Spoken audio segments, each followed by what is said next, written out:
श्रीमन्महागणाधिपतये नमः। श्री सरस्वत्यै नमः। श्री गुरुभ्यो नमः।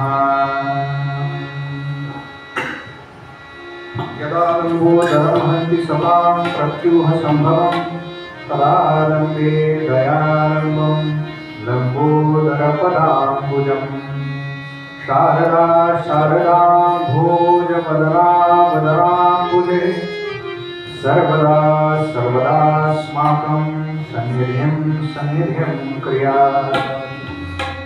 नमस्तस्मै भगवते नारदाय महात्मने कामक्रोधहीनाय ऋषीणां प्रवराय च। गुरुर्ब्रह्मा गुरुर्विष्णुः गुरुर्देवो महेश्वरः गुरुस्साक्षात् परं ब्रह्म तस्मै श्री गुरवे नमः।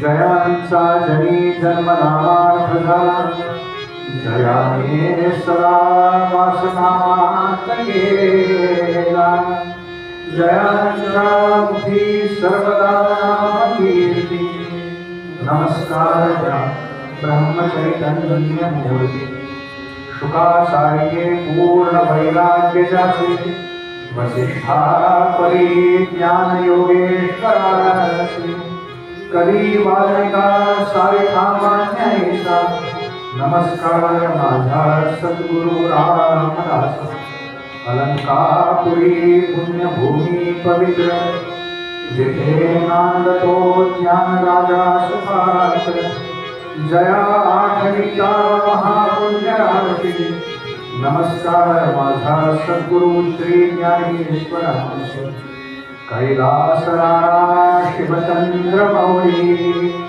फणींद्रनाथा भृकुटीधरारे कारुण्य सिंधु भवदुःखहारी सुदीन शंभो मदकोणतारी लोकाभिरामं रणरङ्गधीरं राजीवनेत्रं रघुवंशनाथं कारुण्यरूपं करुणाकरं श्रीरामचन्द्रं शरणं प्रपद्ये मनोजवं मारुततुल्यवेगं जितेन्द्रियं बुद्धिमतां वरिष्ठं वातात्मजं वानरयूथमुख्यं श्रीरामचन्द्रं प्रपद्ये पूजन्तं राम रामेति मधुरं मधुराक्षरम् आरुह्य कविता शाखां वन्दे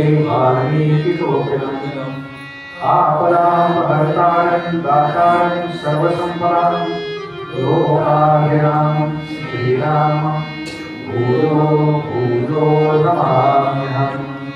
राजाधिराज प्रभु रामचंद्र भगवान की जय। महारुद्र हनुमान की जय।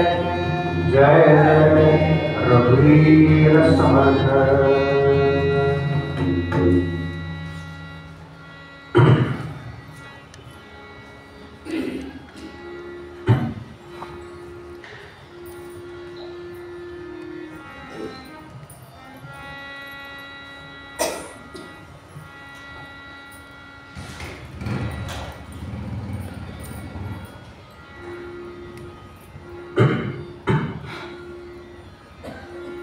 आपण जे सलग दोन श्लोक म्हणतो ना, एक शिवांचा आहे आणि प्रभू रामचंद्रांचा आहे, हे आता वाचत असताना एकदम डोळ्यासमोर आलं होतं. एक आहे कारुण्य सिंधू आणि एक आहे कारुण्य रूपम. आणि गंमत बघा, शिवांचे आराध्य कोण आहे तर ते प्रभू रामचंद्र आहे. आणि रामचंद्र कशाचा जप करतात तर ते ओम नमः शिवायचा जप करतात.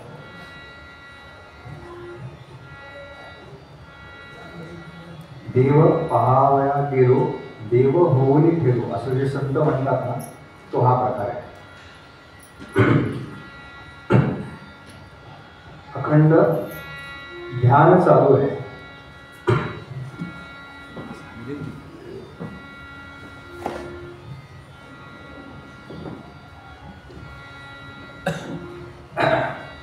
अखंड ध्यान चालू आहे.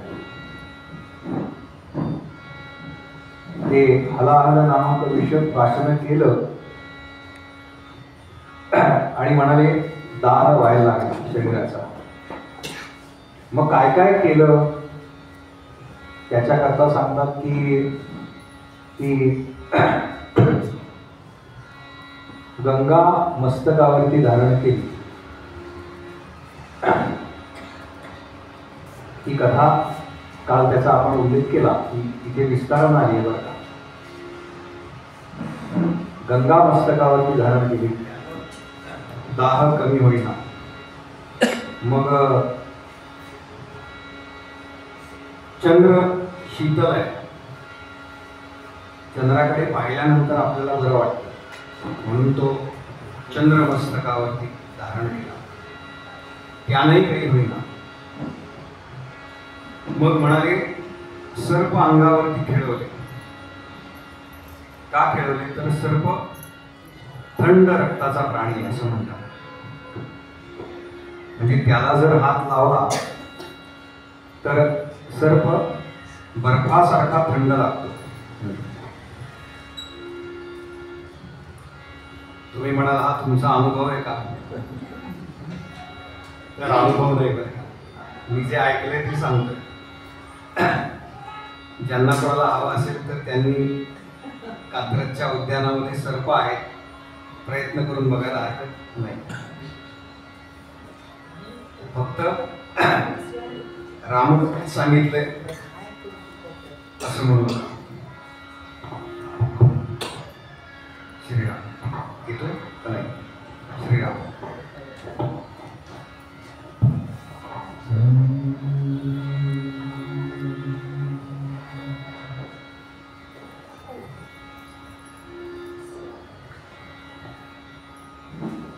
समर्थ म्हणाले त्या राघवाचं नाव कसं आहे? बहु चांगले नाम या राघवाचे. काय काय एक श्लोके रामरक्षा राहिले, एक श्लोके रामरक्षा. हा घेतो ना, अजून हे व्हायचंय, अजून पुढे आलोच नाही. त्या दोन कारुण्य सिंधू आणि कारुण्य रूपम याच्यावरून मला ते स्मरलंच. समर्थ म्हणाले बहु चांगले नाम या राघवाचे, अति साजरे स्वल्प सोपे फुकाचे. आणि आपली गंमत अशी आहे की जे फुकटचं आहे ना त्याची आपल्याला किंमत नसते.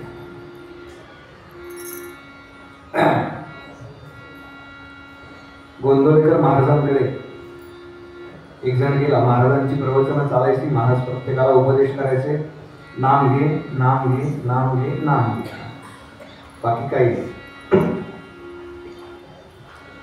ते हेच म्हणायचे बरं का, अरे समर्थांनी सांगितलंय ना हरिनाम निमस्त पाषाण तारी, तुला तारणार नाहीत का? एवढे तारलेत म्हणाले, तुला नाही का तारणार? प्रवचनांना वगैरे जाऊन बसायचा. एक दिवस याला वाटलं की महाराजांना विचारावं ते नाम कसं घ्यायचं असतं, काय सांगा तुम्ही, युक्ती सांगा त्याची. आणि प्रवचन संपल्यावरती गेला महाराजांकडे, पाया वगैरे पडला, गर्दी होती बरीच प्रकार. म्हणाला महाराज ते नाम कसं घ्यायचं? महाराजांना कोणीतरी भेटायला आलं होतं, त्याच्या आधी त्यांनी एक पेढ्याचा पुडा महाराजांना दिला होता.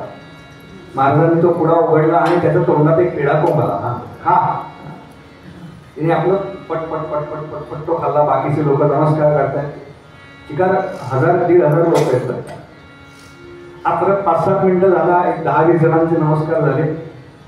परत त्यांना तोच प्रश्न विचारला, महाराज नाम कसं घ्यायचं? महाराजांनी अजून एक पेढा त्याच्या मुखामध्ये भरवला. हा घे म्हणाले, खा. त्याने तो पेढा खाल्ला, दुसरा खाल्ला. पुन्हा 5-10 मिनिटं गेली, कोणी फुलं देतंय, हार घालतंय, महाराजांना चरणावरती मस्तक ठेवतंय. हा आपला शेजारी वरून, महाराज नाम कसं घ्यायचं? महाराजांनी तिसरा पेढा भरवला. हा खा. असं करत करत करत त्यानं 7-8 पेढे खाल्ले बरं का. काळजी करू नका. काल कोणी जिलब्या खाल्ल्या किती ते मी मोजलेले नाही. आणि कालचा जो गोड पदार्थ होता ना, त्याचं वैशिष्ट्य असं होतं की तो डायबिटीसवाल्यांना चालणारा होता. त्यामुळे काळजी करू नका.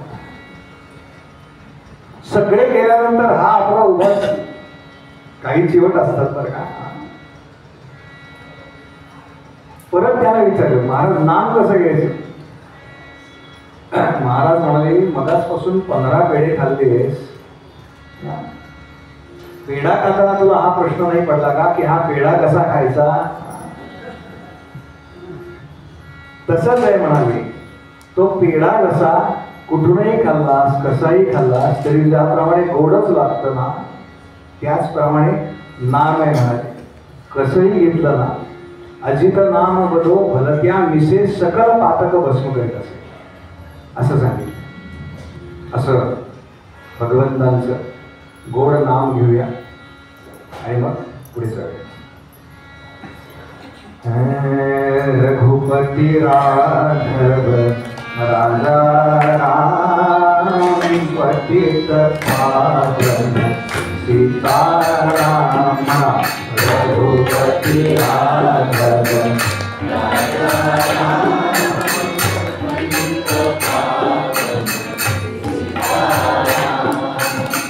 रघुपति राघव राजा राम पतित पावन सीताराम. भगवा रघुपति राघव राजा रघुपति राघव राजा राम पतित पावन सीताराम. रघुपति राघव राजा राम पतित पावन सीताराम.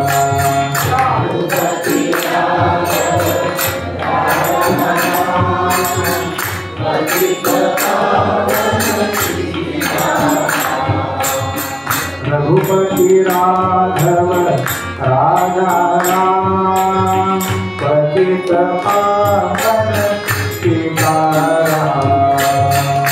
रघुपति राघव राजा राम पतित पावन सीताराम. रघुपति राघव राजा राम पतित पावन सीताराम. रघुपति राघव राजा राम पतित पावन सीताराम. रघुपति राघव राजा राम पतित पावन सीताराम. रघुपति राघव राजा राम पतित पावन सीताराम.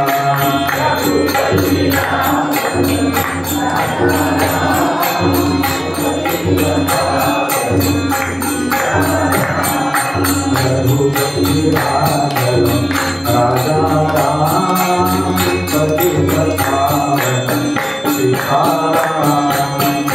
रघुपति राघव राजा राम पतित पावन सीताराम. रघुपति राघव राजा राम पतित पावन सीताराम.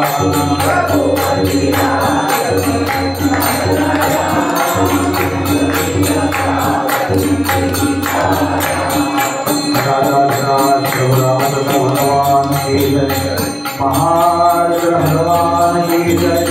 जय जय रघुवीर समर्थ.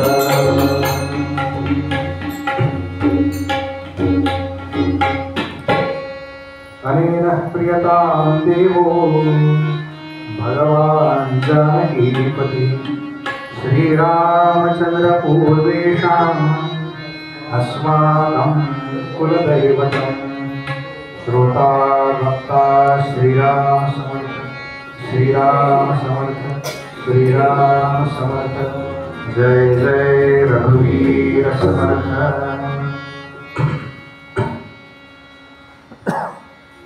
2 तारखेपासून 22 तारखेपर्यंत जी श्रीराम कथा आपण श्रवण करतो, या श्रवणामध्ये सम्मिलित होण्यासाठी जे सर्व भाविक श्रोते साधक तत्वचिंतक नामधारक कला उपासक अशा सगळ्यांच्या हृदयस्थ परमात्म्याला वंदन करतो. स्वामीजींना स्वतंत्र वंदन करतो आणि आजच्या कथावादाला सुरुवात करण्यापूर्वी एक श्लोकी रामाचा अर्ध्या दिवस सांगतो पाठीवर. आदौ रामतपोवनादिगमनम्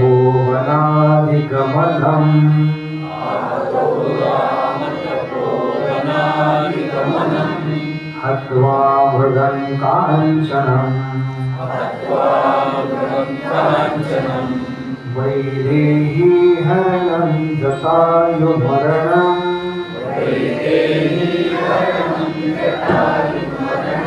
सुग्रीव सम्भाषणम् बाली निर्दलनं समुद्रतरणम्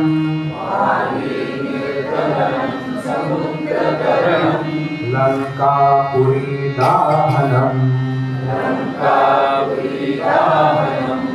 पश्चात् रावण कुंभकर्ण हननम्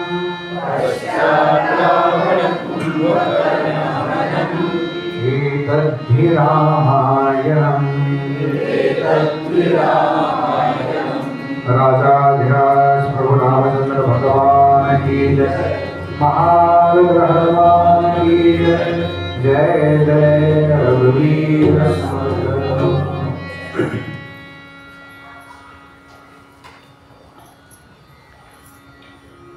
ज्या यज्ञाकरता रामचंद्रांची मागणी केली होती तो यज्ञ पूर्ण झाला आणि दुसऱ्या दिवशी रामचंद्र पुन्हा हात जोडून गुरुदेवांसमोर उभे. त्यांना वाटलं होतं की आता घरी पाठवतील, पण नाही म्हणाले. चला राघवा चला पहाया जनकाची विधी. इथलं जे धनुष्य आहे ना ते फार महत्वाचं आहे बरं का. तेव्हा ते पाहायला म्हणून आपण जाऊया. त्या निमित्ताने तुम्ही त्याचं दर्शन घ्या.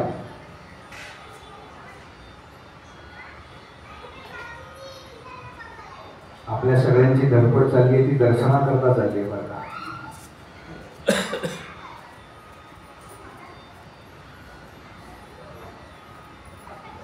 आणि दर्शन झाल्यानंतर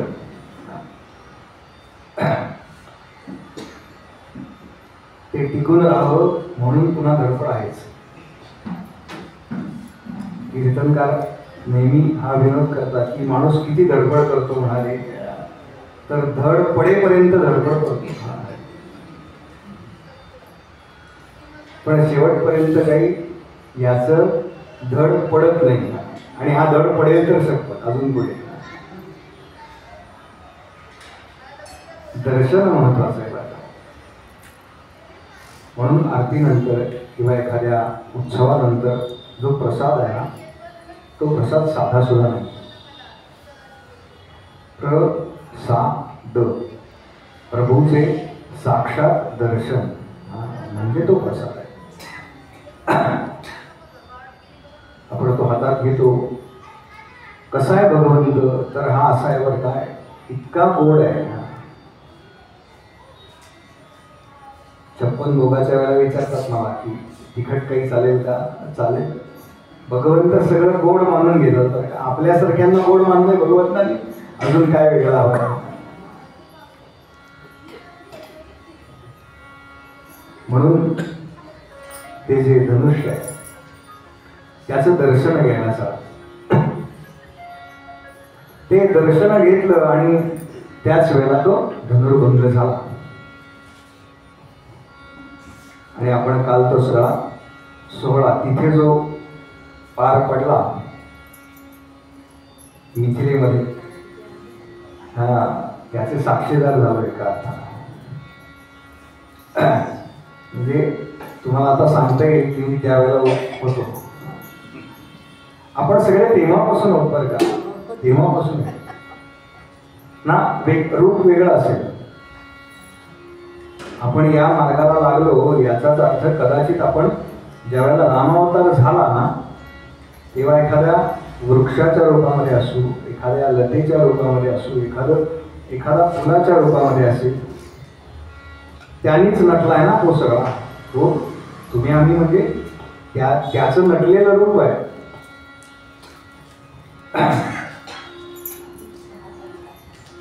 बघा आज तिखट दर्शन आहे प्रभूंचं. काय गोड दर्शन झालं आज, तिखट दर्शन. तोच नटलाय ना एका अर्थानं,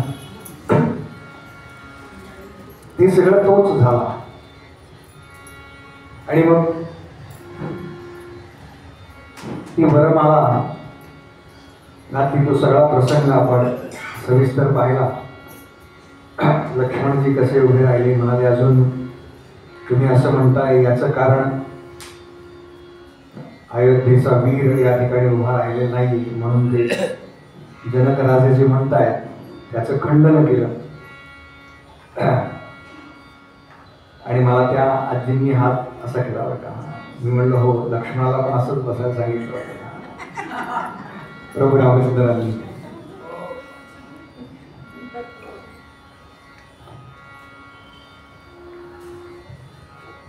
आणि अयोध्येकडे निरोप पाठवले सगळे. कारण रामाने सांगितलं होतं की मला आई वडिलांची परवानगी घेतली पाहिजे. म्हणून तरुण मुलांनी या कथांना आलं पाहिजे. म्हणजे कुठल्या कोणाकोणाची परवानगी आधी घ्यायला पाहिजे हे ऐकलं की पक्क होतं.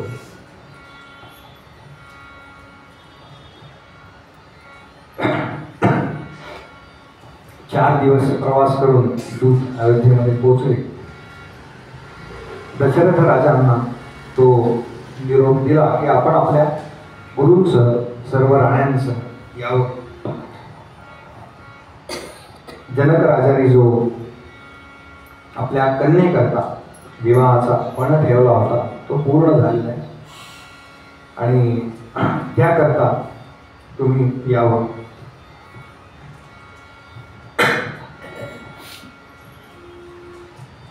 दशरथ राजांनी आपल्या सगळ्या मंत्रीगणांना बरोबर घेतलेलं आहे, सगळ्या राण्यांना बरोबर घेतलंय आणि पुन्हा 4 दिवसाचा प्रवास करून हे सगळे या विदेह नगरीला पोहोचले जनक राजाच्या.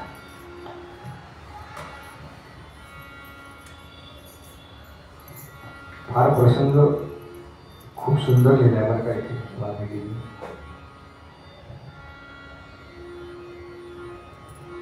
स्वागत वगैरे झालं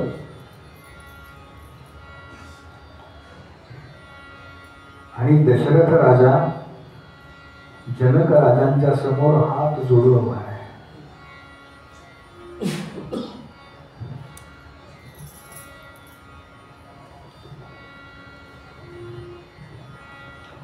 का हात जोडून उभा आहे माहिती का? दान घेणाऱ्यापेक्षा दान देणारा अधिक श्रेष्ठ आहे. आपली कन्या जी आहे जनक राजे तिचं कन्यादान करणार आहे म्हणून जनक राजे श्रेष्ठ आहेत. आता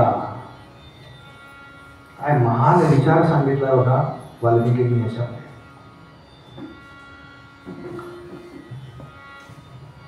दशरथ राजा अत्यंत नम्र आहे. जनक राजांच्या समोर हात जोडून उभा आहे आणि त्यांना म्हणतोय की हे धर्मज्ञा म्हणजे हे धर्म जाणणाऱ्या, मला असं माहिती आहे की दान स्वीकारणाऱ्यापेक्षा दान देणारा हा अधिक श्रेष्ठ असतो. ह्या न्यायानं तुम्ही माझ्यापेक्षा कित्येक पटीनं श्रेष्ठ आहात. तेव्हा तुम्ही म्हणाल तसंच होईल. जनकाला फार आश्चर्य वाटले बरं का.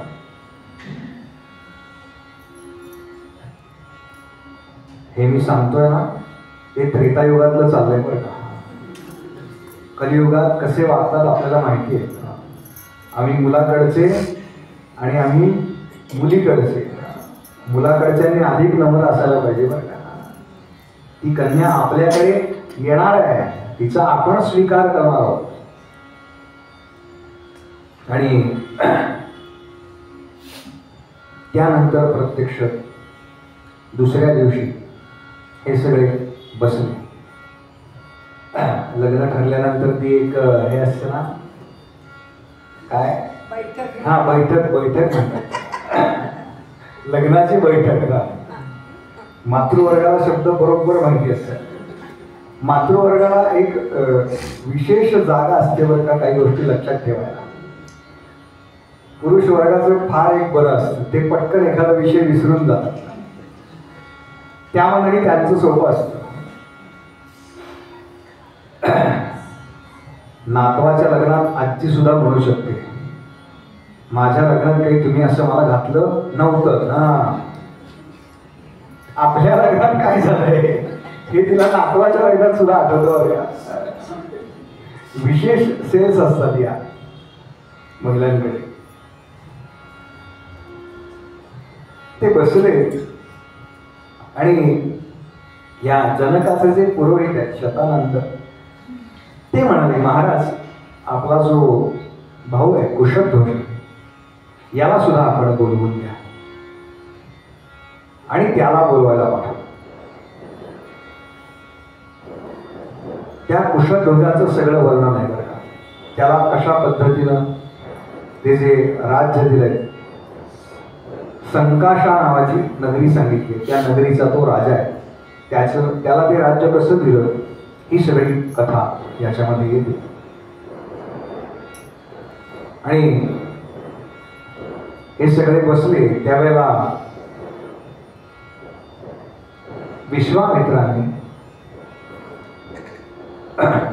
विश्वामित्र प्रमुख आहेत ना, ते घेऊन आले. तेव्हा विश्वामित्रांनी ह्या जनक राजाचा जी सगळी कुलपरंपरा आहे त्याचं सगळं वर्णन इथे करून दिलेलं आहे. जनकाला कुठपासून केलंय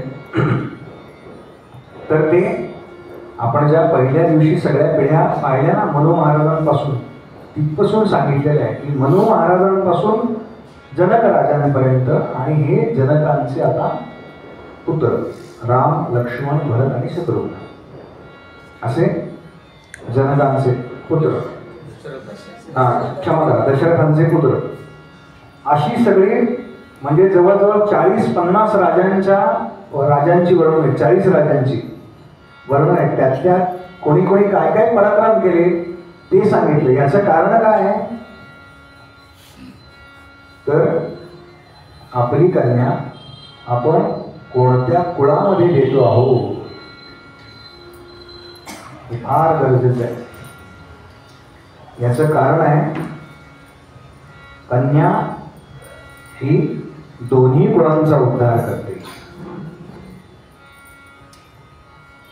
वंशतरे तारी 42 कुळे महाराज म्हणाले.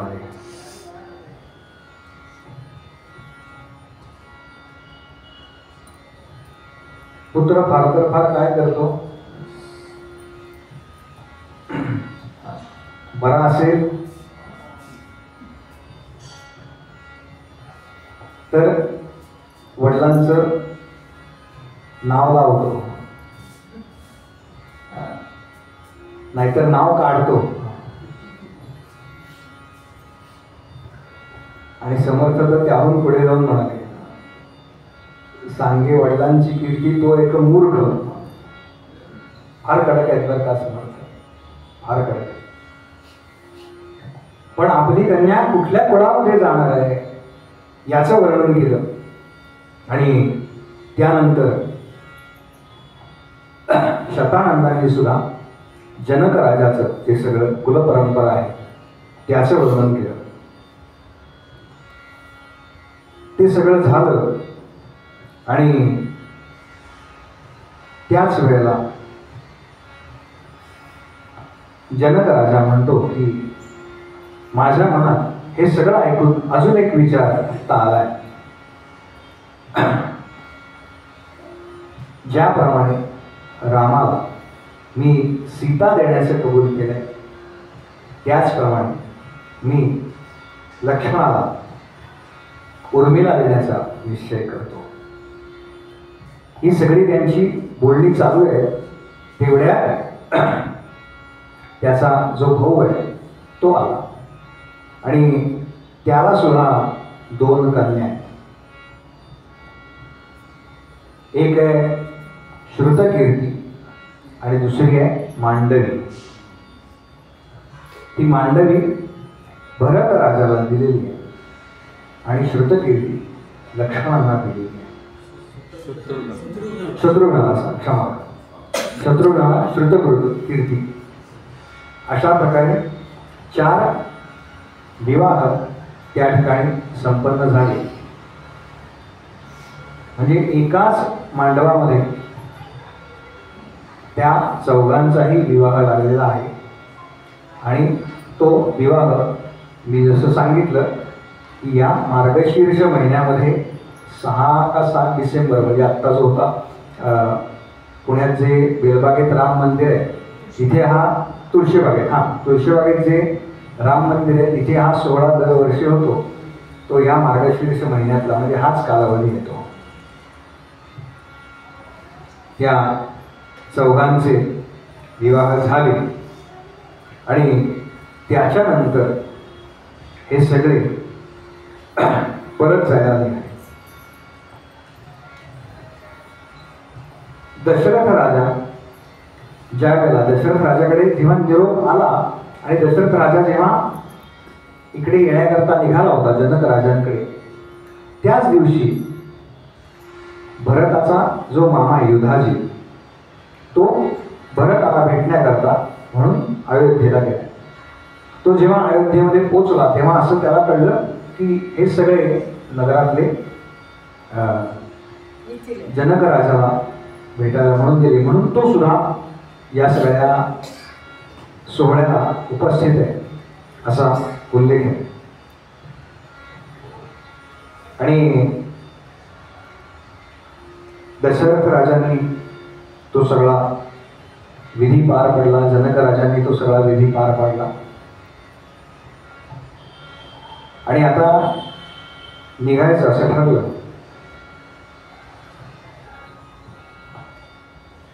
दुसऱ्या दिवशी हे सगळे त्या नगरीतून निघाले असा उल्लेख आहे. काय काय दानं दिली आहेत त्या सगळ्याचा उल्लेख आहे. 4 लाख गायी दशरथ राजांनी दिलेल्या आहेत प्रभू रामचंद्रांच्या हस्ते. बरं साध्या नाही, सालंकुर आणि दूध देणाऱ्या दुभत्या. कुठली गाय दान करावी हे पण सांगितलंय शास्त्रामध्ये. आणि इथे ज्याला हुंडा म्हणतो त्यात काय काय दिलं असा पण सगळा उल्लेख आहे. पण हे काही मागितलेलं नाही. हे जनकांनी पाठवलंय बरं. सकाळच्या वेळेला सूर्योदयाबरोबर या सगळ्यांचे रथ आता परत जाण्याकरता निघाले. आणि पहिल्या रथामध्ये दशरथ राजे त्यांचे कुलगुरू आहेत आणि पाठीमागे अनेक रथ आहेत. त्याच्यामध्ये हा सगळा त्यांच्या राज्याचा विस्तार आहे.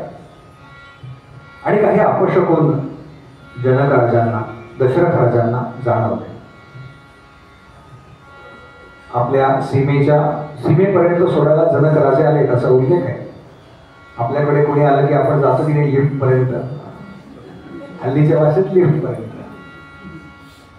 पूर्वी जुने वाडे होते तेव्हा त्या मोठ्या दिंडी दरवाजापर्यंत तरी जायचे पद्धत होती.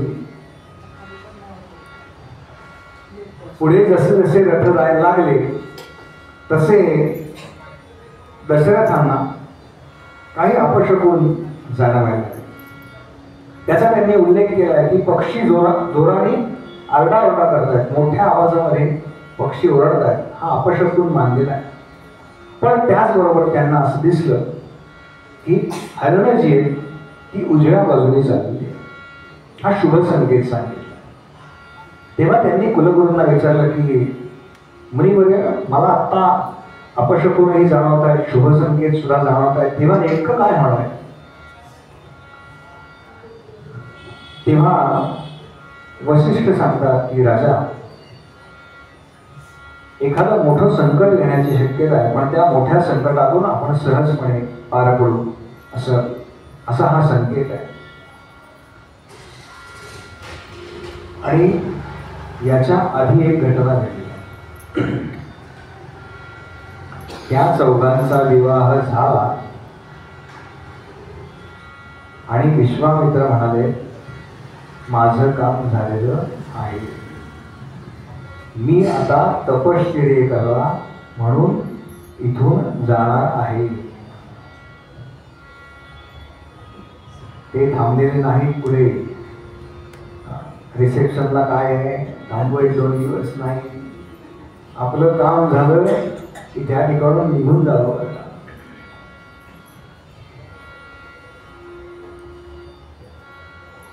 काय झालं होतं नेमकं, ज्यावेळेला तो धनुर्भंग झाला ना प्रभू रामचंद्रांच्या हातून, त्यावेळेला त्याचा आवाज त्रैलोक्यामध्ये पसरला आणि ते धनुष्य कुणाचं आहे तर ते प्रत्यक्ष शिवांनी दिलेलं आहे. पण कुणाकरवी दिलं आहे तर ते परशुरामांकरवी दिलेलं आहे. रथ जसे जसे पुढे जात आहेत तसं तसं पाऊस ज्याप्रमाणे पडण्याच्या पूर्वी जशी ढगांची योजना केलेली असते ना, तसे ढग आकाशामध्ये जमायला सुरुवात झाली. आणि ते ढग इतके काळे कुट्ट होते की आता मुसळधार पाऊस पडेल असं वाटतंय, पण प्रत्यक्षामध्ये ते ढग नाही आहेत, तर प्रत्यक्ष जमदग्नींचा पुत्र परशुराम यांच्या प्रचंड अशा त्या जटा आकाशामध्ये पसरलेल्या आहेत. असे परशुराम येताना दिसले आणि दशरथ राजाच्या काळजाचा थरका उडाला असा उल्लेख आहे. दशरथ राजे अत्यंत घाबरलेले. याचं कारण त्यांना माहिती आहे की परशुराम कोण आहेत, ज्यांनी 21 वेळा एका विशिष्ट वंशातल्या, परत गडबड करायची नाही, सगळ्या क्षत्रियांना मारलेलं नाही. नाहीतर सगळ्या क्षत्रियांना जर मारलं असतं तर दशरथ राजे सुद्धा क्षत्रिय होते. हयहय नावाचा वंश आहे, त्या वंशातल्या 21 पिढ्यांना मारलेलं आहे, कारण ते उन्मत्त झाले होते म्हणून त्यांना फक्त मारले. सगळ्या क्षत्रियांना सरसकट मारलेलं नाही.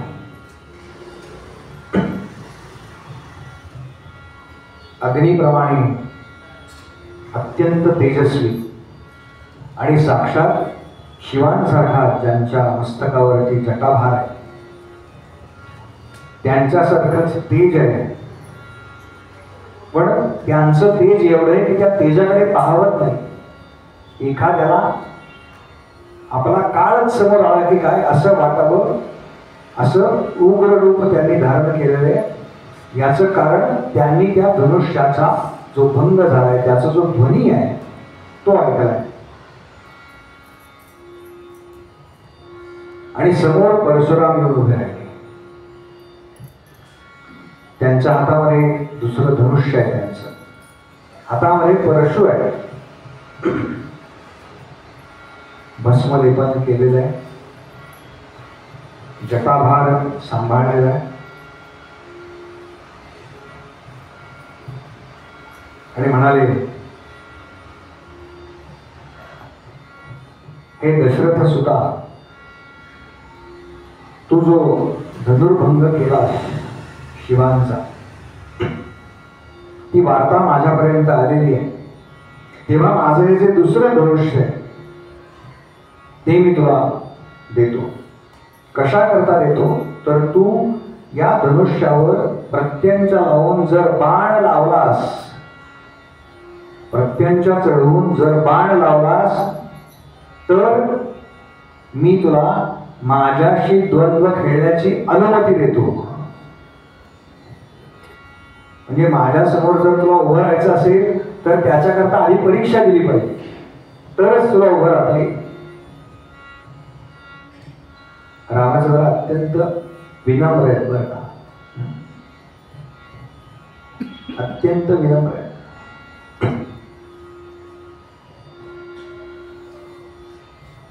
त्यांनी सांगितलं की आपण ब्राह्मण आहात, तेव्हा ब्राह्मणांचा सन्मान करणं हा क्षत्रियांचा धर्म आहे. तेव्हा तुमची सगळी जी तपश्चर्या आहे ना, याची मला कल्पना आहे. आपण काय काय पराक्रम केले हे सगळं मला ज्ञात आहे. पण तरी सुद्धा जर आपण असं म्हणत असाल तर मी तुमच्या धनुष्यावरती प्रत्यंचा लावतो आणि बाण चढवतो, असं म्हणून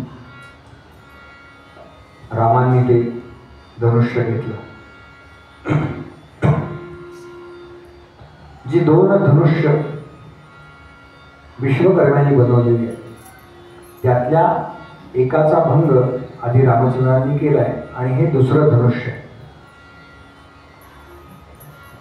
जे असं सांगतात की भगवान विष्णू आणि शिव यांच्यापैकी कोण अधिक बलवान आहे याची परीक्षा घेण्याकरता म्हणून ही दोन धनुष्य बनवली आणि त्याची सगळी कथा या ठिकाणी येते. प्रभू रामचंद्रांनी ते धनुष्य हातात घेतलं. रामचंद्रांच्या मनात काय चाललंय माहिती आहे का? त्यांनी आधी ज्याचा भंग केलाय ना ते शिवांचं धनुष्य आहे आणि आता त्यांच्या हातात जे आहे ना ते विष्णूंचं धनुष्य आहे. म्हणजे ते म्हणाले हा अवतार घेण्यापूर्वी मी हेच घेऊन फिरत होतो, आता फक्त म्हणजे थोडक्यात काय तर वेश बदललाय बरं का, ते तत्व म्हणून मीच आहे. तेव्हा मला अगदी सहज शक्य तो ते धनुष्य घेतलं. वैष्णव धनुष्य असं त्याचं नाव आहे. प्रभू रामचंद्रांनी त्याच्यावरती प्रत्यंचा चढवली, बाण लावला आणि आकर्ण तो बाण ताणला, ती प्रत्यंचा ताणली. आकर्ण म्हणजे असा तो धनुष्य धरायचा, त्याच्यावरती बाण लावायचा आणि कानापर्यंत तो ताणून धरायचा, याला आकर्ण असं म्हणतात. आणि रामचंद्र परशुरामांना म्हणताय की तुमच्यावरती बाण चालवणं हे काही मला शक्य होणार नाही. तेव्हा तुमची जी गती आहे ती थांबू का तुमचा स्वर्गाचा दरवाजा बंद करू म्हणाले, कारण हा बाण मला कोणावर तरी सोडावाच लागला. क्षत्रियांनी एकदा भात्यातून बाण काढला की तो असा ठेवायचा नसतो परत. क्षतात त्रायते इति क्षत्रिय, पण त्यानं जे शस्त्र काढलंय त्यानं कोणाला तरी क्षत झालं पाहिजे, नाहीतर त्या शस्त्राचा काही उपयोग नाही. असं म्हटल्याबरोबर परशुरामांना कळलं की हे कोण आहे, साक्षात विष्णूंचाच हा अवतार आहे.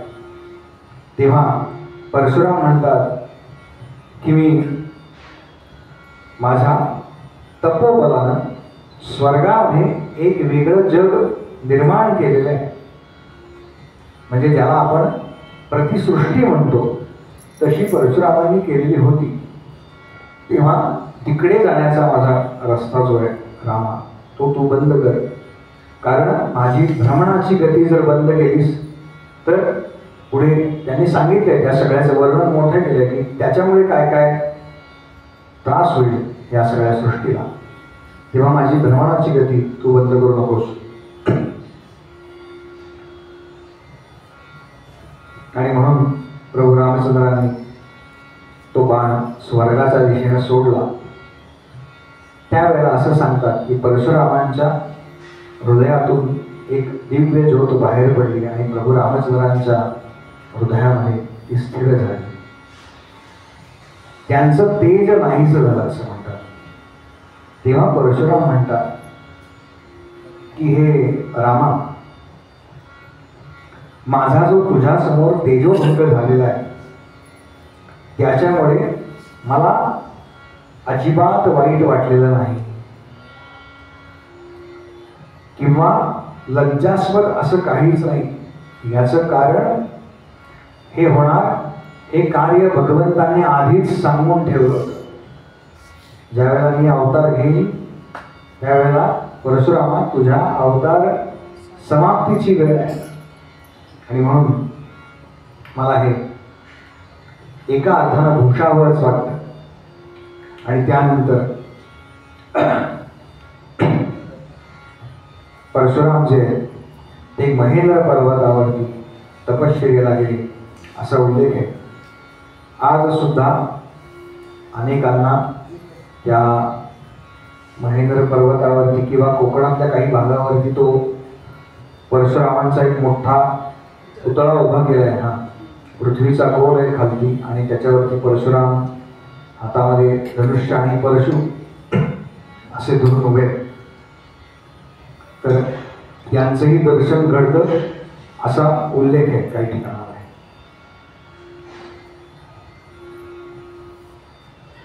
भार्गवराम गेले त्या ठिकाणावर आणि आता हे सगळे रथ अयोध्येकडे यायला लागले. अयोध्येच्या मार्गावरती त्यांचं खूप मोठं स्वागत झालं, कारण अयोध्येपर्यंत ती बातमी पोहोचली होती. एक लग्न ठरवायला गेले आणि येताना 4 सुना घेऊन आले, चौघांचंही झाले म्हणत.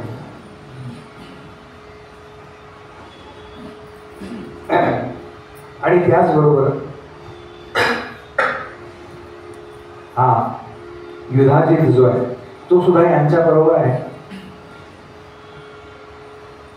अयोध्येमध्ये या सगळ्यांचा जो सोहळा पार पडला तो महिनाभर चालला होता असा उल्लेख आहे. एकेका नवीन राणीला तिचे महाल दाखवणं, स्वयंपाकघर कुठे ते दाखवणं, काय काय करावं लागणार ते दाखवणं. भगवान महाविष्णू ज्याप्रमाणे आपल्या निवासात लक्ष्मीसह शोभून दिसतात त्याचप्रमाणे श्रीराम हे सीतेसह शोभून दिसत होते. इथे वाल्मिकी रामायणातलं बालकांड समाप्त होतं.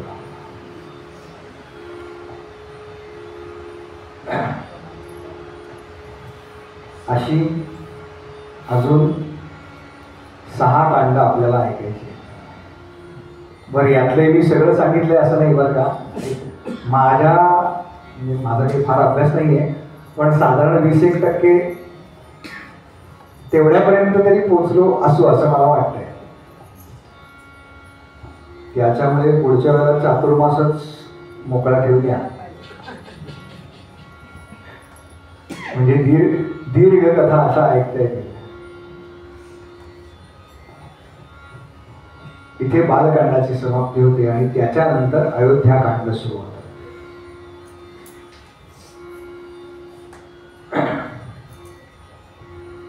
अयोध्याकांडात जे सगळे प्रसंग घडले ते प्रत्यक्ष प्रभू रामचंद्र वनवासाला जाण्यापर्यंतचे या कांडामध्ये आहे.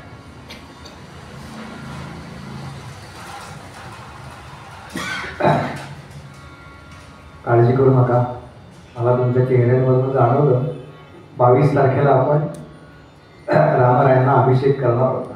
रामकथा तेवढीच सांगतात बरं का कथा म्हणून. पुढे आहे उत्तर रामायण. रामायण संपतं कुठे हे फक्त सांगतो. जिथे लक्ष्मणजींना देहत्याग करायला सांगितला आणि त्याच्यानंतर रामचंद्रांनी आपला जो मानव देह धारण केला होता तो सोडला, त्या ठिकाणी रामायणाची समाप्ती होते. पण कथा सांगताना जिथे रामरायांना अभिषेक झाला, राज्याभिषेक, तिथपर्यंत कथा सांगण्याचा प्रकार आहे. आता हे चारही भाऊ आपापल्या पत्न्यांसह, या चौघांचे वेगवेगळे महाल आहेत असा उल्लेख आहे. रामाचा महाल वेगळा आहे, लक्ष्मणाचा वेगळा आहे, भरताचा वेगळा आहे, शत्रुघ्नाचा वेगळा आहे. हे मी एवढ्याकरता सांगितलं की आपला मुलगा वेगळा राहतो, हिने काही फारसं दुःख वाटून घेऊ नका. हे रामायण काळापासून चालत आले बरं का. पण यात एक वैशिष्ट्य सांगितलंय त्यांनी बरं का. भोजनाला सगळे एकत्र जमत आहेत. हल्ली आम्ही भोजनाला एकत्र जमतो, पण ते हॉटेलमध्ये असेल तेव्हा. काय वाईट दिवस, याच्यापेक्षा काय वाईट दिवस पाहिजेत म्हणजे कलियुगात. वाईट दिवस म्हणजे काय, तर हॉटेलला जेवायला जाणं.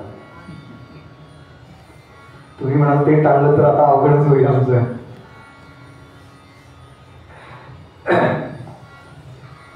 आणि छान एक एक दिवस पुढे चालले.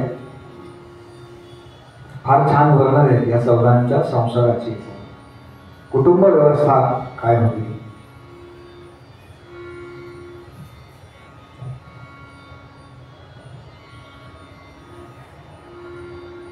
कोणीही कोणाची निंदा करत नसे असा उल्लेख आहे. आणि म्हणजे पाठीमागे सुद्धा कोणाच्या. नाहीतर आपण समोर छान वागतो, एकदा पाठ वळली की सुरू करतो.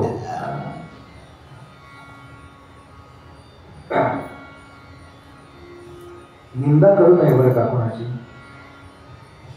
निंदेनं काय होतं तर त्याचे जे दोष असतात ना ते आपल्याला येतात असं सांगितलं आहे. त्यामुळे शक्यतो निंदा टाळावी. आणि ज्याला काही साधन करायचंय, ज्याला काही अभ्यास करायचा आहे, ज्याला परमार्थ करायचा आहे, ज्याला नामस्मरण करायचंय, ज्याला ध्यान करायचंय, त्यांनी तर हे टाळावंच. आपल्याला पटलं नाही ना एखाद्याचं तर तिथनं बाजूला व्हावं, ऐकत उभं राहू नये. नाहीतर मग आपण ऐकलेलं कोणाला तरी सांगावं असं वाटतं, त्यापेक्षा ऐकूच नाही. वैषयिक गोष्टी ऐकू नयेत असं भागवतामध्ये सांगितलंय. त्याकरता त्या हरणाला गुरु केलेलं आहे दत्तात्रयाने. तो अखंड ती वैषयिक गाणी ऐकतो असं म्हणतो. तेव्हा ती टाळावी. आणि एक दिवस दशरथ राजे आपल्या सगळ्या मंत्रिमंडळाला घेऊन बसलेले. त्याच्या आधी असं सांगतात की दशरथ राजे त्यांनी म्हणाले सहज आरशात बघितलं. आरशामध्ये बघितलं आणि त्यांना आपला एक केस पांढरा दिसला.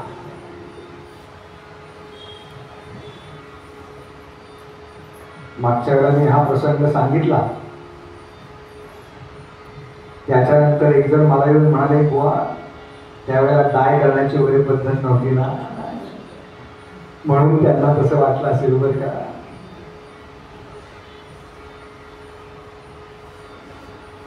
एवढा आम्ही आता विचार करतो ना, आम्ही म्हणजे मी माझ्याबद्दल बोलतोय बरं का.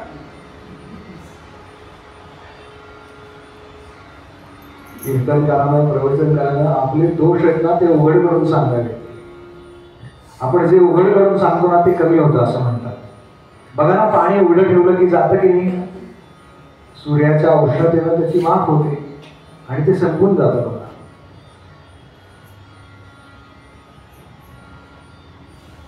त्यानं बघितलं की माझा एक केस पांढरा झालाय, याचा अर्थ आता मला वनात जाण्याची तयारी केली पाहिजे. म्हणून सगळ्या मंत्रिमंडळाला बोलवलं. फार छान संवाद आहे बरं का दशरथ राजांचा. आणि बरं, दशरथ राजांनी आधी साधारणपणे काही मंत्र्यांचा सल्ला घेतला होता की चौघांपैकी कोणाला आता हे सगळं सोपवावं, म्हणजे कोण हे सगळं पुढे चालवू शकेल. तेव्हा बहुतेक सगळ्यांनी एकमुखाने रामाला पसंती दिली होती. पण भर सभेमध्ये कधी दशरथ राजे असं बोललो नव्हते. आज ते सभेमध्ये उभे राहिले आणि सभेला उद्देशून दशरथ राजे म्हणतात की सज्जन हो, माझ्या पूर्वी ह्याच कुळातल्या राजांनी या राज्याचं आपल्या पुत्राप्रमाणे पालन केलेलं आहे. या सगळ्याचे तुम्ही साक्षीदार आहात. कशा पद्धतीने आमच्या पूर्वजांनी या अयोध्येचं रक्षण केलं. तेव्हा मला असं वाटतं की माझ्या पूर्वजांनी जे सुख अयोध्येला दिलं यापूर्वी ते तुम्ही उपभोगलं, तेच सर्व जगाला मिळावं अशी माझी इच्छा आहे. आणि याकरता मला असं वाटतंय की माझा जो ज्येष्ठ पुत्र आहे राम, त्याला युवराज्याभिषेक करावा.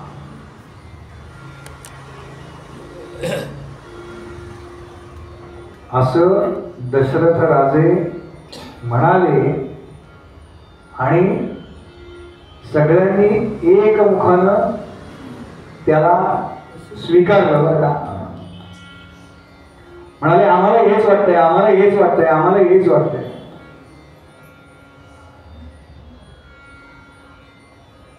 तेव्हा दशरथ राजे म्हणताय, मला आतापर्यंत कल्पनाच नव्हती बरं का तुम्ही मला एवढे कंटाळलेले असाल.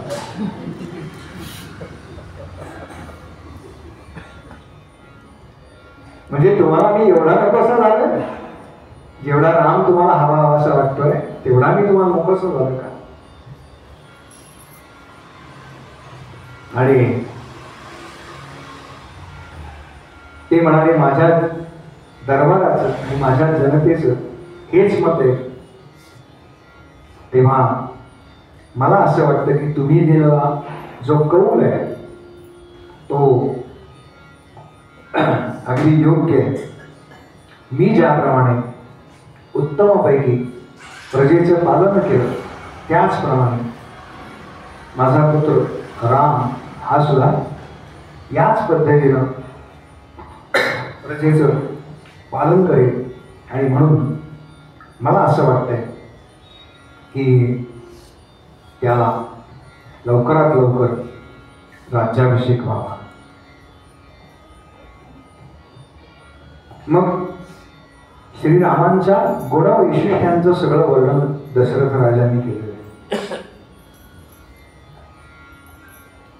कसा आहे श्रीराम,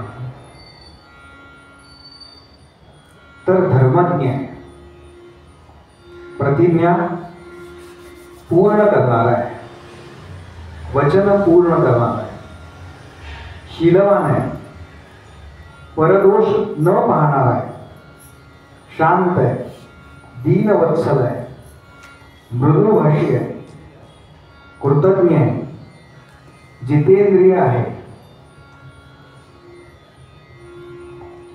ह्या गुणांवर काही काळ बोलता येईल बरं का.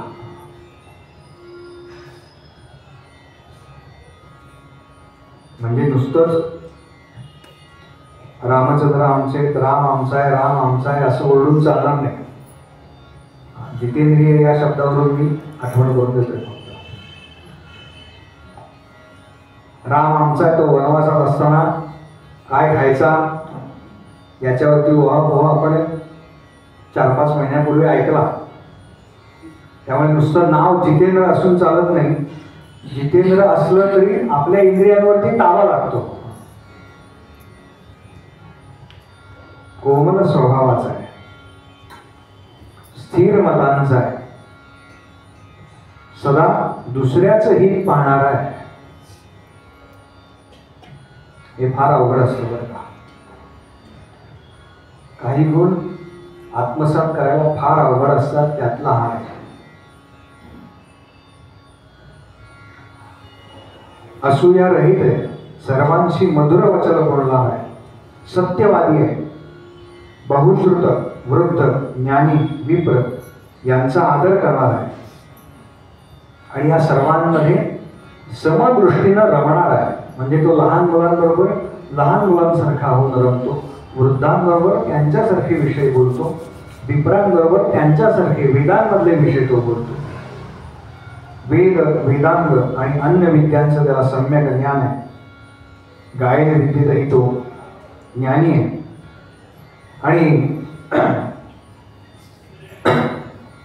साधूजनांबद्दल त्याच्या मनामध्ये अत्यंत आदर आहे, विशाल बुद्धीचा आहे. तेव्हा कोणाकोणाची कशी कशी काळजी घेतो त्याचा उल्लेख दशरथ राजांनी केला आहे. असा उल्लेख आहे की अयोध्येच्या कोणाच्याही घरी, अयोध्येमधल्या कोणाच्याही घरी काहीही उत्सव असेल ना तर रामराय मदतीला जातात, असा उल्लेख आहे इथे. अयोध्येमध्ये कोणाच्याही घरी काहीही कार्यक्रम असेल, उत्सव असेल तर रामरायांना फार आनंद होतो, त्यांच्या आनंदामध्ये तो सहभागी होतो. आणि दंड देण्यामध्ये राम कसा आहे तर जो मृत्यूदंडाला योग्य आहे त्याला रामांनी कधीही आजपर्यंत क्षमा केलेली नाही. त्याचा बदल करण्याचीच त्यांनी आज्ञा दिलेली आहे. पण एखादा निरपराध आहे तर त्याला मुक्त करताना सुद्धा रामरायांनी कधी किंतु मनामध्ये बाळगलेलं नाही. अशा सगळ्या रामरायांच्या गुणांचं वर्णन दशरथ राजांनी केलं. त्या सभेमध्ये जे सगळे आले होते त्यांनी केलं आणि हे सगळं राम त्या सभेमध्ये नसताना केलेलं आहे. आणि मग म्हणाले ठरलं ना तुमच्या सगळ्यांचं, सगळ्यांनी पुन्हा होकार दिला. नाही नाही तुम्ही सांगा म्हणाले रामाला, काही आमची अडचण नाही. तेव्हा दशरथ राजांनी काय केलं तर दशरथ राजांनी दोन्ही हात जोडून आलेल्या सर्व सभागृहाला वंदन केलेले आहे. हात जोडून मस्तक लवून त्यांना प्रणाम केला आणि म्हणाले मी जो प्रस्ताव तुमच्या समोर ठेवला होता त्याला तुम्ही मान्यता दिली आणि प्रेमपूर्वक त्याचा स्वीकार केला. तेव्हा सभासद हो मला अत्यंत आनंद झालेला आहे. आणि आता तुम्ही होकार दिल्यामुळे माझ्या अंगात पुन्हा एकदा बळ संचारलेलं आहे. तेव्हा मी काय करतो की मी उद्याच रामाच्या अभिषेकाची तयारी करतो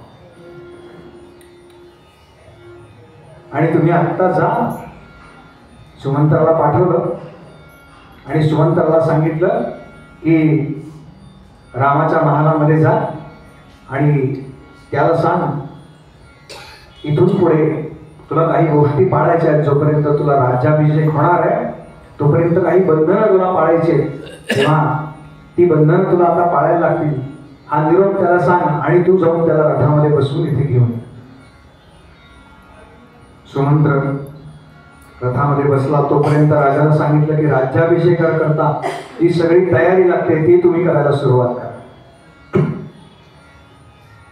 राजाचं बोलणं संपलं. सगळ्या सभेनं दशरथ राजांचा जय जयकार केला. तो घोष शांत झाल्यानंतर दशरथ राजे हात जोडून वसिष्ठांच्या समोर उभे आणि वसिष्ठांना सांगताय की मुनिवर, रामाच्या अभिषेकाकरता जी काही तयारी करायला लागेल ती तयारी तुम्ही मला सांगा. माझे सर्व सेवक त्याकरता आम्ही तत्परतेनं या ठिकाणी हजर करतो. आणि वसिष्ठांनी सांगायला सुरुवात केली की रामा, उद्या जो राज्याभिषेक होणार आहे त्याच्याकरता काय काय लागणार आहे.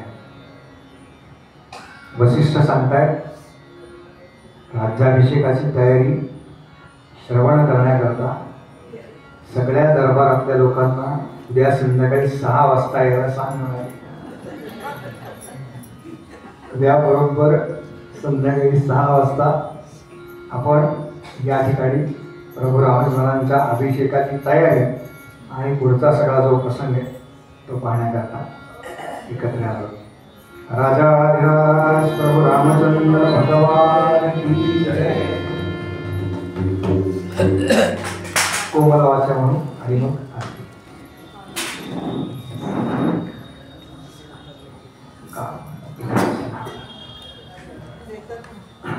राहिले आरती.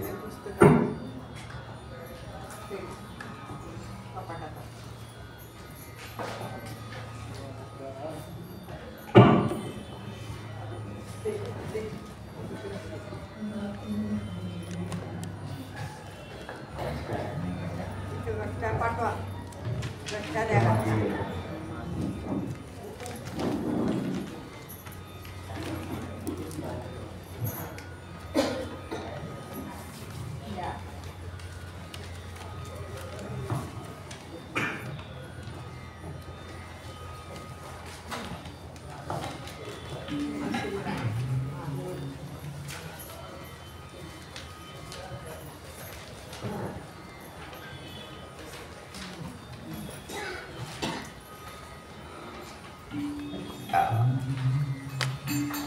कोमल वाचा देवा विमल करणी देवा वसंत मोहती देवा अयुत राम देवा गीतकार देवा जन सुख कारक देवा अंतर पालकी देवा बहुजन महिती देवा विद्या वैभव देवा उदासीनता देवा मानो देवा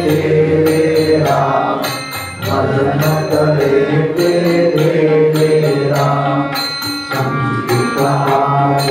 देवा अलाप जोड़ी देवा राज माता देवा अनेक घाटी देवा रसाल मुद्रा देवा गायक नामल देवा हस्तकटाली देवा मुद्रकलामद देवा नसली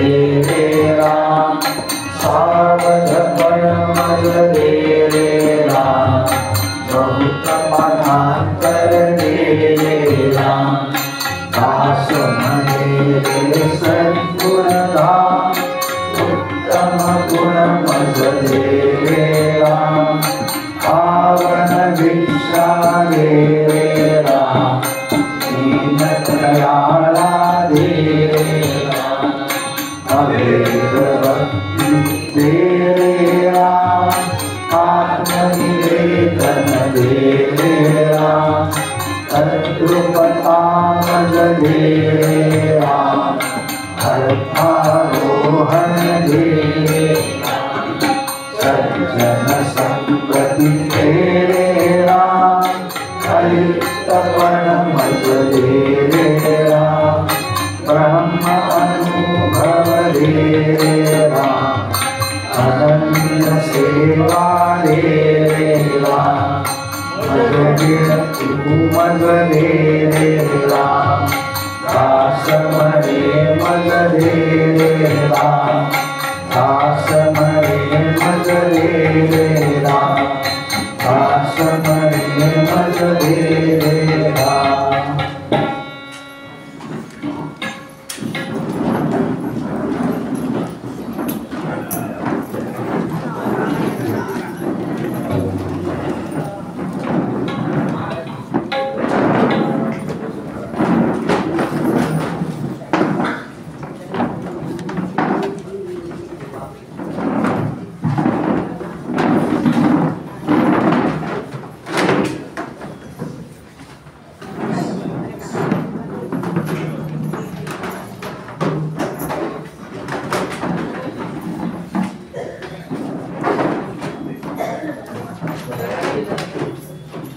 एक दोनच सेकंद वाचायला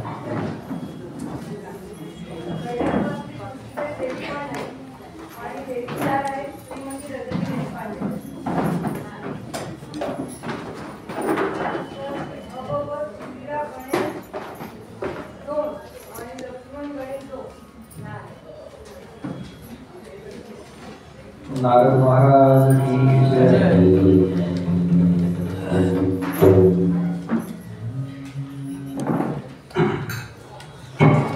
साफल्या जवल्या कौसल्या माता भूकन्या आरण्या महिमान्य सीता जगमनिवर भरतानि जगता दशरथनुपदाय ब्रह्मतोषिता जय देव जय कुलदेवता आरती ओ मारुति भुवनायका जय देव आचार्य गुरुवर्या काया ते फल हरिगुण मंडल मंडल ससारो मूल सुरवर मुनिवर किन्नर जाति संवर धन्य हो व्यास भक्त प्रेमल जय देव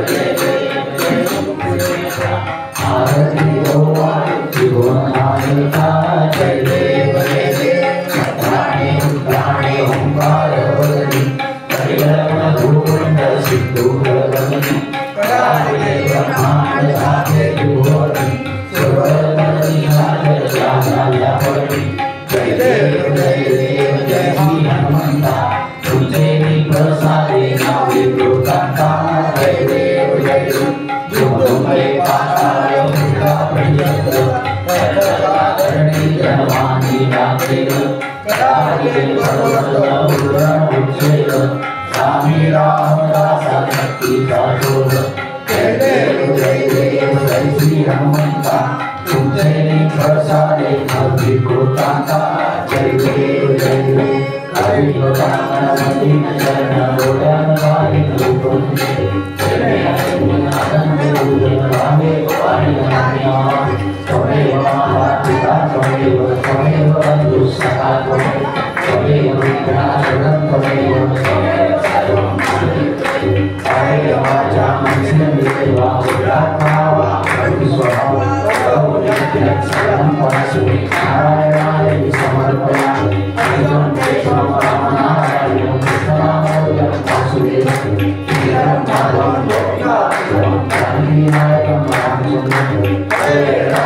Hare Ram, Ram Ram, Hare Hare. Jai